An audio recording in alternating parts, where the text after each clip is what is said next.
On va pas se mentir, notre système solaire, il est un peu éclaté. Genre le connaît tous, on l'a pris en primaire, il y a un soleil, des lunes, des planètes, et voilà quoi. On a vu beaucoup plus stylé. Pourquoi en parler, pourquoi même faire une vidéo dessus? Parce qu'en vérité, notre système solaire à nous, il est tout sauf chiantos et il y a énormément de trucs qui sont trop stylés et que personne connaît. Et si vous me croyez pas, bah écoutez, j'ai juste à prendre mon petit vaisseau, à me rendre quelque part sur cette orbite là, et tada! Voilà CRS, la 9ème planète de notre système. Et là, normalement, si vous avez un peu suivi vos cours de physique en primaire, vous allez faire oh là là, mais Antonin, mais t'es vraiment idiot, enfin, il y a que 8 planètes dans notre système, tout le monde le sait. Vous êtes sûr? Et ouais, Cérès, c'est une planète naine, c'est pour ça qu'elle est pas sur une liste des vraies planètes. Et des mini-planètes comme ça, il y en a plein d'autres.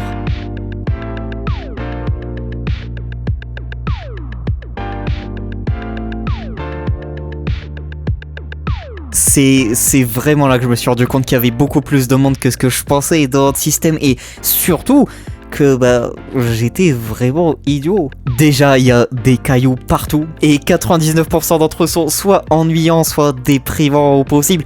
Mais il y en a quand même quelques-uns qui font des trucs plutôt stylés quand ils passent vers chez nous. C'est les comètes. D'ailleurs, est-ce que vous saviez que la queue là fait genre des millions de kilomètres et que parfois, il y en a même deux apparemment. Et surtout, il y a les petits potes de Cérès.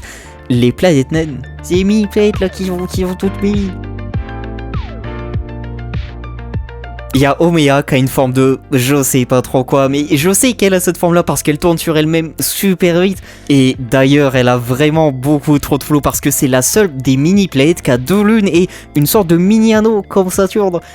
La classe. Il y a Eris que je déteste de tout mon cœur. Il y a Makemake qui est ultra brillante et qui a une toute petite lune à côté, toute timide. C'est trop mignon, regardez ça. Et il y a Senna qui est super loin de tout le monde et toute seule et c'est vraiment trop triste. C'est vraiment déprimant. Mais ma mini-planète préférée de très très loin, c'est Pluton.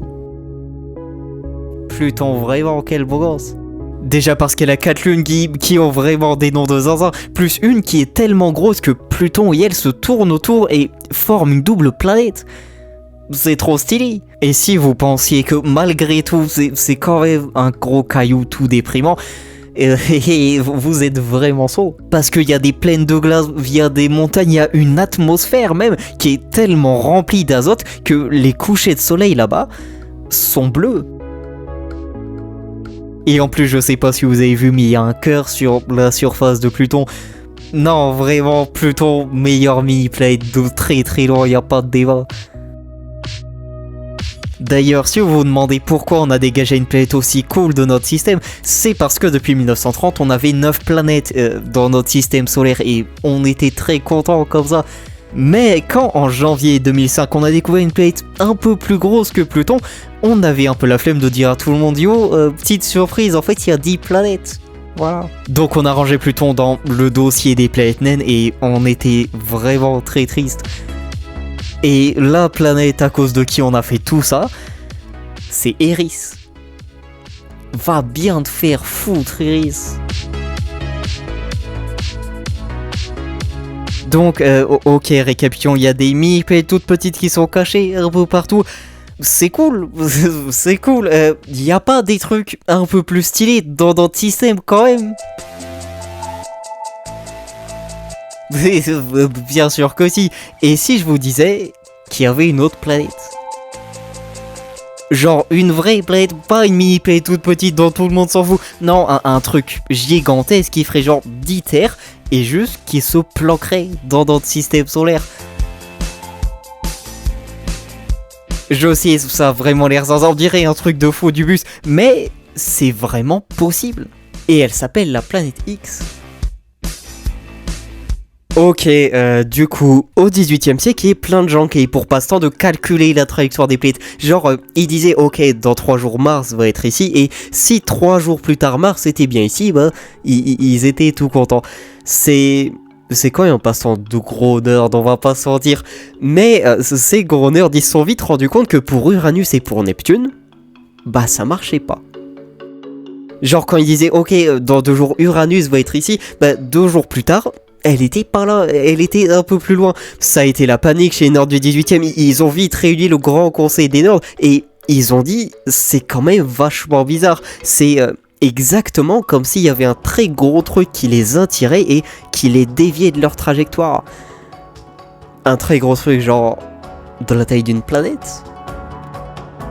Et c'est là qu'ils ont dit bon les petits potes, il y a très probablement une 9e planète qui se planque dans notre système et qui attire un peu les autres.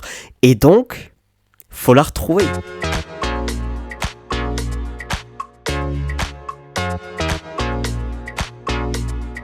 Il y a eu des théories de zinzin qui ont été faites. À un moment, on a cru l'avoir trouvée quand on a découvert Pluton, mais en fait non. Et plus le temps passait, plus on trouvait des trucs qui n'avaient rien à voir. Genre, il y en a qui disaient qu'elle était toute petite, il y en a qui disaient qu'elle était super grosse, genre plusieurs Jupiter, mais bah, on la trouvait pas. Jusqu'à ce qu'en 1977, il y a le grand chef des nerds qui disent bon, ce qu'on va faire, c'est qu'on va lancer 2 petites sondes pour qu'elles nous ramènent plein d'infos sur plein de planètes, dont Uranus et Neptune, et avec de la chance, on trouvera peut-être la planète X, qui sait. Bon spoiler, on n'a pas trouvé la planète X, mais on a eu de bien meilleures infos sur Uranus et Neptune et on s'est rendu compte qu'en fait, on avait juste mal estimé leur taille et que leur trajectoire était parfaitement normale.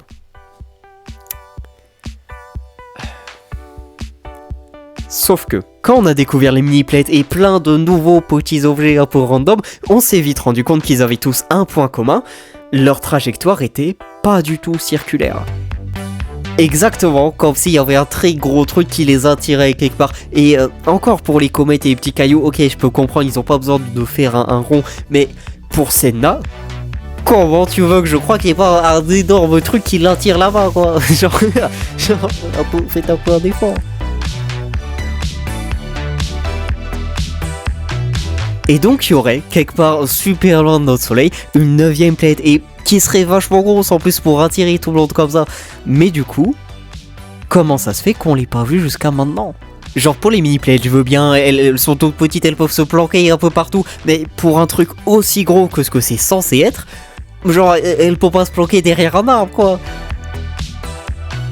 L'explication rationnelle, c'est que déjà elle est super loin et va retrouver qu'est-ce qu'est une planète de notre système parmi toutes les étoiles qui sont dans le ciel. Ça va être compliqué. Si on imagine qu'elle renvoie la lumière. Parce que si ça se trouve, elle est vraiment à l'autre bout de notre système et bah il y a moyen qu'on la voit juste pas. Et là, on va t'amuser à la retrouver, impossible. Donc voilà, ça c'était l'explication rationnelle des gens qui ont des gros cerveaux. Maintenant, il y a des gens un peu zinzin dans leur tête qui ont dit bah écoutez les amis, c'est évident, c'est parce que c'est un trou noir.